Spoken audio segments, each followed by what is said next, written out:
महाराज खरं सांगू का तुम्हाला, ह्या अभंगावर कीर्तन करायचं म्हटलं तर कमीत कमी 7-8 दिवस. तेव्हा ते कुठं तरी कीर्तन केल्यासारखं वाटतं. आता तुम्हाला काही काही सांगायचं म्हटल्यावर आता कुठं तरी लांब उडी मारायची, तिकडे जाऊन बसायचं, तिच्या पुढे उडी मारायची, कडला जायचं, अशी पद्धती. तेव्हा उदाहरण सांगतो तुम्हाला. दुसऱ्या दिवशी राजा रामप्रभूचा राज्याभिषेक होता आणि सर्व अयोध्या नगर आनंदानं तुम्ही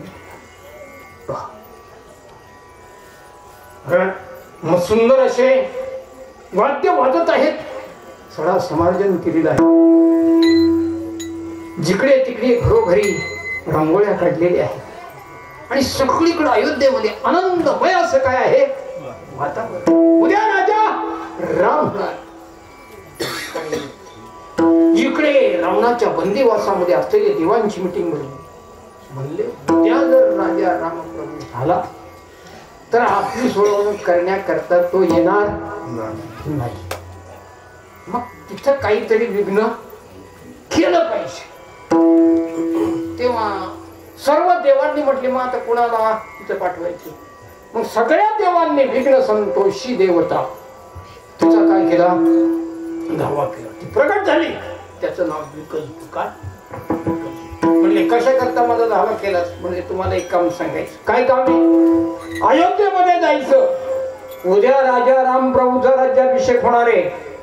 आजल्याच दिवशी जायचंय तुम्ही आणि ते सगळं काय करायचं, म्हणून काढायचं.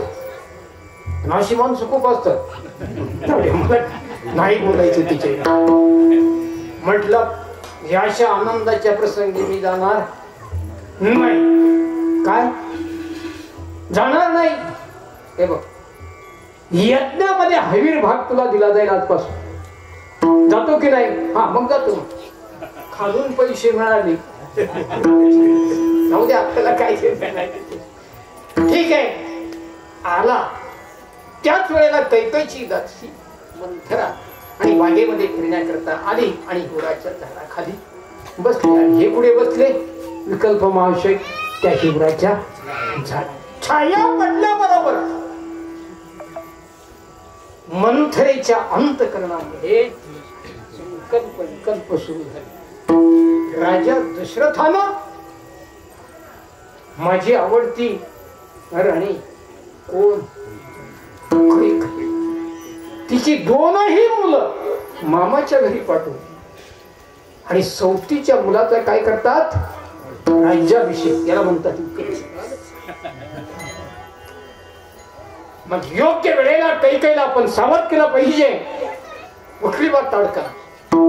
छाया संपल्याबरोबर आज आनंदाच्या भरामध्ये आपण हे काय करतो, हे योग्य नाही.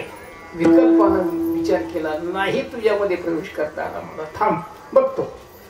मग ती सरळ पुढे गेली.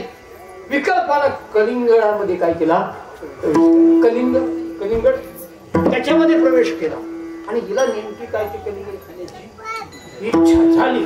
तिनं ते कलिंगड खाल्लं. बरोबर विकल्पानं अंतःकरणामध्ये प्रवेश मिळवला आणि मग तिच्या मनामध्ये पुन्हा विचार आले. आपण जो विचार केलेला आहे तो योग्यच आहे आणि योग्यच वेळेला कैकेयीला काय केलं पाहिजे, सावध केलं पाहिजे. आणि सरळ निघाली. केस मोकळे सोडलेले आहे, ठाई मोकळे रडता येत आहे. त्यावेळेला कैकेयीने पाहिलं मंथरे आणि आपली दासी आवडते. काय असं काय झालं. धावत आली. अगं काय झालं सांगशील की नाही. तुम्हाला कसं कळत नाही. रडत रडत सांगते तुम्हाला कसं कळत. अरे सांगशील की नाही काय झालं. तुमची 2ही मुलं राजानं अजून घरी पाठवली आणि 34च्या मुलाचा राज्याभिषेक केला जातो. उद्या तुम्हाला कोण विचारणार. कैकेयी म्हणते अगं मंथरे काय बोलतेस आनंदाच्या प्रसंगी. तुला काय कळतं का. तुमचं हित जर तुम्हाला कळत नसेल तर माझं सांगण्यात तरी काय अर्थ आहे. त्यावेळेला कैकेयीला असं वाटलं खरोखर माझ्या हिताचा ही काय करते विचार करते. आणि काय मारली तिला मिठी मारली. मिठी मारल्याबरोबर विकल्पानं तिथेही प्रवेश केला आणि मग मात्र तिनं विचार केला काही हरकत नाही, आता सावध व्हायला पाहिजे.